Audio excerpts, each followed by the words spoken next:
Yo mes petits warriors, j'espère que vous allez bien. Aujourd'hui on se retrouve pour une nouvelle vidéo. Et comme vous pouvez le voir, eh ben on est dans ma gaming et FaZe n'est pas là. Ouais, je me suis dit qu'un petit plaisir en solitaire. Enfin, du coup on se retrouve pour que je vais vous parler d'un magazine qui circulait pendant un petit moment du coup sur les réseaux que j'ai pu voir. Donc il y en a plein qui ont parlé sur différentes pages sur lesquelles nous-mêmes on est.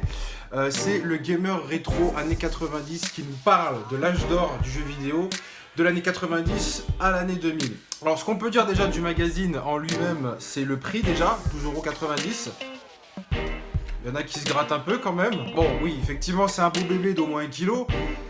Et ça fait un peu cher quand même pour un magazine. Surtout que la plupart des infos qui sont dedans, vous pouvez les retrouver sur internet entre de YouPorn. Donc pour 12,90 €, ça fait un petit peu mal au poil du rectum quand même. Mais bon, qu'est-ce que le magazine au final contient? Bah il contient pas mal d'infos quand même. Pas mal de trucs que je savais pas. Que j'ai su. Enfin pas mal de trucs que je savais pas, oui et non. Parce que je sais quand même sur le JV beaucoup de choses. Non, pour être sérieux, ouais, ça m'a pris quelques petits trucs que je savais pas. Donc voilà, c'est des petits détails sur des musiques, sur des petites anecdotes de développement que je connaissais pas du tout. On peut regarder aussi au niveau du packaging, de l'affichage, pardon, il est assez sexy, hein. Il y a des petites rubriques sympas à l'intérieur du numéro.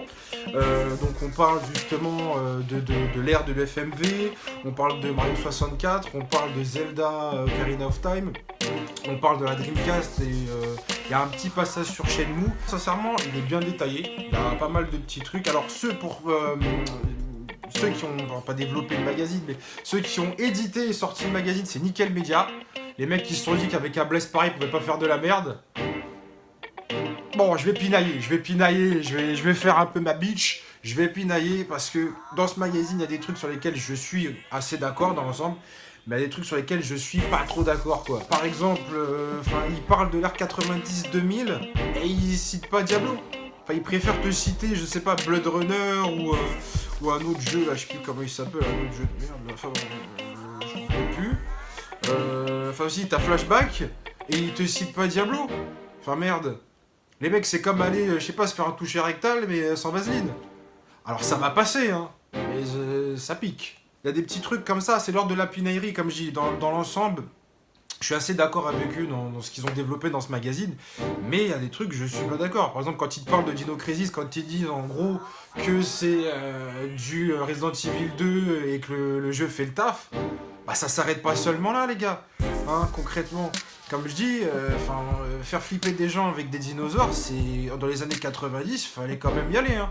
Enfin, même maintenant, je veux dire, tu fais un jeu où tu arrives à instaurer la peur avec des dinos, c'est pas gagné. Je veux dire, avec des zombies, bon, c'est easy. Le truc, il a la gueule d'un grouillard, donc en 2 secondes, tu flippes.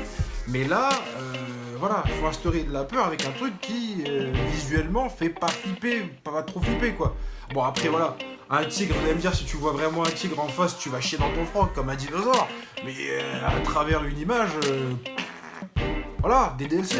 Donc non, c'est pas seulement un jeu qui fait le taf, c'est un univers quand même qui est assez sympathique et qu'ils ont réussi à développer chez Capcom. Et bon, il s'est magistralement craché la gueule au fil des années, hein, faut pas délirer, le dernier Dino Crisis en date, ils sont la moquette. Mais voilà, c'est un jeu qui concrètement a poussé du lourd. Pareil, un autre truc, encore de l'ordre de la pinaillerie, je pinaille, mais vous avez préféré en fait, développer certains articles plutôt que d'autres. Ça, c'est pas cool. Encore une fois, tu vois, c'est pas vrai, c'est pas propre. Donc, je parlais de Diablo, mais il y a d'autres articles, il y a d'autres jeux qu'on aurait voulu plus développer que d'autres. Vous voyez, après, il y a des trucs qui sont bien faits. Il y a du taf qui, voilà, il y a du taf qui est bien fait. Il y a un bel article sur Final Fantasy VI, sur Chrono Trigger. Il y a pas à chier, hein. Non, je le dis pas. Mais il y a des trucs, il y a des articles pour lesquels, il y a des jeux pour lesquels vous avez offert une double page alors qu'il n'en nécessitait pas, quoi. Ça suffisait de faire une petite rubrique comme vous avez fait de merde. Et en gros, voilà. Hein. Après, je doute pas, c'est des mecs qui concrètement, ça sent qu'ils connaissent leur métier. Hein, ils connaissent leur milieu, ils connaissent leur bébé. Quand vous voyez les premiers jeux sur lesquels ils ont joué dans cette ère, dans ces ères-là, pardon, les années 90, c'est pas de la daube. Donc voilà, les mecs, voilà, ils savent de quoi ils parlent. Mais il y a des petits détails qui font que ça me reste en travers de la clotte et j'ai du mal à avaler. Ouais, on va rester beaucoup dans le registre du cul aujourd'hui. Oh oui. Pareil, vous parlez pas de Koji Kondo, enfin vous en parlez en 2 lignes, alors qu'il a fait des mélodies de FDP pour déjà pour Nintendo et pour Zelda Ocarina of Time. Vous faites 2 lignes sur un mec comme ça. Après, je dis pas, hein, peut-être que sur les autres, vous avez fait plus lourd. Mais là, concrètement, ça manque de culotte, les poteaux. Pour conclure, c'est quand même un bon magazine. Voilà, c'est un bon magazine, un peu cher quand même, mais qui donne de bonnes infos et qui a un packaging plutôt sexy. Donc voilà, si vous voulez vous renseigner sur le gaming, le rétro gaming, ça peut être sympa. Sachant qu'en plus, en mode abonnement, il est moins cher. Donc voilà, si vous voulez vous renseigner un petit peu. En plus, ce qui est cool, c'est qu'il te donne dans le magazine la possibilité, enfin comment ça s'appelle, les supports actuels sur lesquels tu peux jouer aux jeux rétro, et ça c'est vraiment bien. De même quelques prix sur certains des jeux, donc ça c'est vraiment bien, c'est vraiment cool. Il y a des petits trucs sur lesquels je suis pas d'accord, mais bon, ça c'est plus technique, quoi. C'est plus profond qu'autre chose. Dans le fond, c'est un bon magazine. Est-ce qu'il faut acheter? C'est à vous de voir.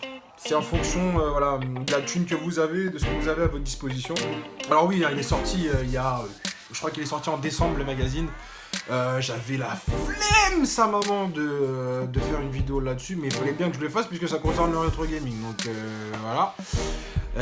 Il fallait bien qu'on le fasse, je suis pas tout seul. Me faire taper sur les doigts ou sur autre chose. On a tweeté ce magazine, on a vu, donc moi je voulais vous faire ce petit retour pour voir si c'était pas un piège à couillon. Au final, pas vraiment, mais voilà, ça peut rebuter par rapport aux 12,90€ qui est dessus, mais comme je l'ai dit encore une fois, c'est sexy et le magazine délivre des informations assez sympatoches. Bon, bah c'était tout pour aujourd'hui, mes petits loulous. Hein, comme vous le savez maintenant, les jeux d'aujourd'hui seront toujours les jeux d'hier, alors gagnez du temps les potos. Pas jouer rétro. Ciao.